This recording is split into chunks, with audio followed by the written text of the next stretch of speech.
आणि आज या व्यासपीठावरती आवर्जून राजधानी रायगड येथील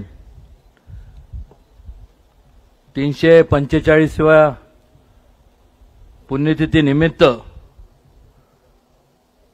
या ठिकाणी उपस्थित असलेले आदरणीय अमितजी शाह, त्याचबरोबर मुख्यमंत्री देवेंद्रजी फडणवीस, उपमुख्यमंत्री एकनाथजी शिंदेसाहेब, उपमुख्यमंत्री अजितदादा, मुरली अण्णा, चंद्रकांत दादा, भरत शेठ गोगावले, आशिषजी शेलार, आदिती तटकरे, प्रवीणजी दरेकर, प्रशांतजी ठाकूर, महेशजी बालदी, विक्रांतजी पाटील, धैर्यशील पाटील, जगदीश कदम, रघोजी राजे अंगरे, सुधीर थोरात आणि सर्व रायगड समितीचे सर्व पदाधिकारी, उपस्थित सर्व शिवभक्त,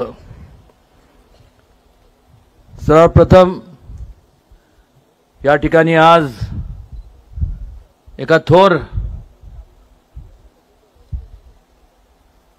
व्यक्तीला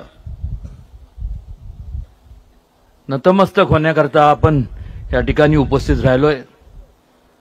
छत्रपती शिवाजी महाराजांनी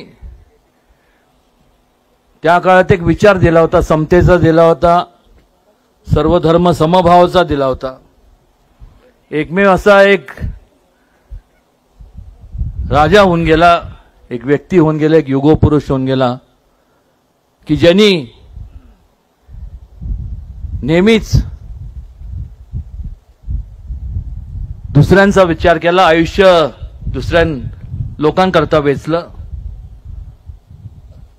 ह्या संपूर्ण विचार घेऊन स्वराज्याची स्थापना केली आणि आज आपण जी लोकशाही पाहतोय, ज्या लोकशाहीत आपण वावरतोय, त्या काळात जो त्यांनी विचार दिला होता की लोकांचा सहभाग हा राज्य कारभारात असला पाहिजे आणि म्हणूनच आज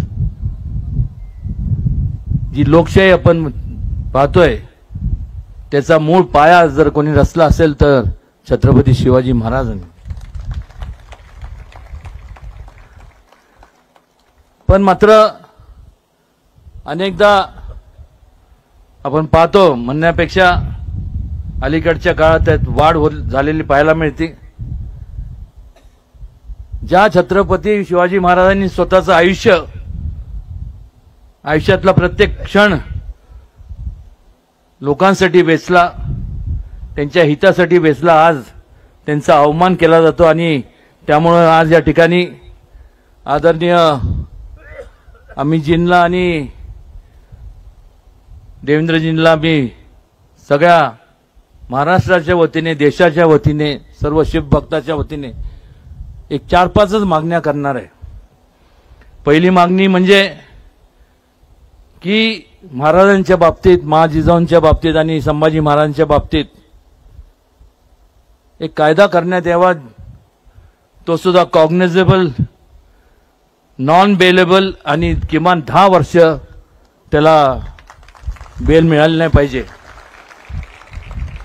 त्याचबरोबर छत्रपती शिवाजी महाराजांचं संपूर्ण शासन मान्य असा इतिहास शासनाने प्रकाशित करावा, जेणेकरून कुठल्या प्रकारचं भेदभाव होता कामा नये, कुठल्या प्रकारचं तेढ निर्माण होऊ नये आणि सिनेमॅटिक लिबर्टीच्या बाबतीत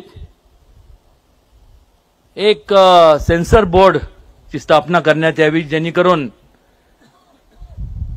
एखादा स्वतःच्या कल्पनेतून एखादी कादंबरी लिहितो पण त्याला कुठलाही ऐतिहासिक त्याचे पुरावे नसतात आणि त्याच्यामुळे अलीकडच्या काळात जर आपण पाहिलं तर मोठ्या मोठ्या प्रमाणावरती छत्रपती शिवाजी महाराज, संभाजी महाराज असतील, युगपुरुष जे संपूर्ण देशातले,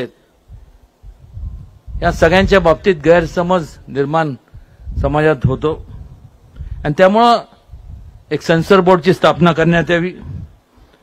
मला मागच अमितजींकडं आणि देवेंद्रजींकडं मागणी केली होती की जसं रामायण सर्किट ची स्थापना झाली करण्यात आलं, तसं बुद्ध सर्किट, तसं एक शिव स्वराज्य सर्किट करण्यात यावं. आणि कालच त्याची घोषणा केंद्रीय रेल मंत्री अश्विनीजींनी केली. खऱ्या अर्थाने छत्रपती शिवाजी महाराजांचं एक दिल्लीत एक भव्य असं स्मारक व्हावं, ही सुद्धा प्रत्येक शिवभक्ताची मागणी आहे. आणि त्याचबरोबर तो काळ आठवा ज्यावेळेस या ठिकाणी निजामशाही होती, मुघलशाही होती, आणि अशा परिस्थितीत शहाजी महाराजांनी त्यांच्या मनात एक जो विचार होता स्वराज्याचा, आणि मासाहेब जिजाऊ महाराजांनी तो संपूर्ण छत्रपती शिवाजी महाराजांच्या अंगी उतरवला.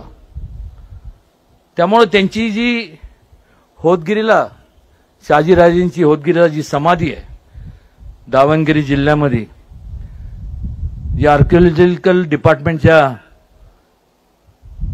देखरेखाली जरी असली तर त्याच्यासाठी पुरेसा असा निधी महाराष्ट्र शासनाने आणि केंद्र शासनाने उपलब्ध करून द्यावा. त्याचबरोबर आदरणीय मोदीजींच्या हस्ते अरबी समुद्रात छत्रपती शिवाजी महाराजांच्या स्मारकाचं भूमिपूजन झालं. कदाचित त्या ठिकाणी एन्व्हायरमेंटल काही इश्यूज असतील, इकॉलॉजिकल इश्यूज असतील.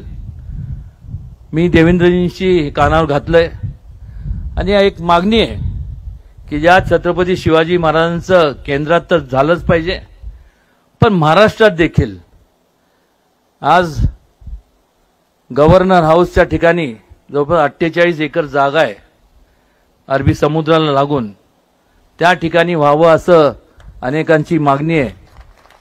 ह्या सगळं हे जेव्हा आपण स्मारक स्थापन करतो किंवा बनवतो त्याचा मूळ उद्दिष्टच एवढा असतो की भावी पिढीला त्यातनं काहीतरी एक विचार घेता येतील, एक चांगल्या प्रकारे प्रोत्साहन मिळेल आणि चांगल्या प्रकारे त्या देशाची प्रगती होईल. ह्या सगळ्या फार वेळ न घेता एवढंच माझे सर्व शिवभक्तांच्या वतीने मी एवढीच विनंती करणार की ह्याची घोषणा आदरणीय अमित शहाजींनी आणि देवेंद्रजींनी करावी. शिवभक्तांचं आणि हे सर्व ज्या काही योजना आहेत याकरता संपूर्ण अनेक वर्षापासूनच्या मागण्या आहेत, त्या पूर्ण झाल्या तर निश्चितपणे त्याचा संपूर्ण आनंद महाराष्ट्राला नाही तर देशाला होईल, एवढंच या प्रसंगी सांगतो. आणि पुन्हा एकदा आज या ठिकाणी या सर्वांचं स्वागत करतो आणि थांबतो. जय हिंद, जय महाराष्ट्र, जय जिजाऊ, जय शिवराय. नवनवीन घडामोडी पाहण्यासाठी स्टार महाराष्ट्र न्यूजला सबस्क्राईब करा आणि ताज्या बातम्यांचे अपडेट मिळवण्यासाठी बेल आयकॉनला प्रेस करा आणि परिपूर्ण बातमीबरोबर रहा, इतरांपेक्षा एक पाऊल पुढे.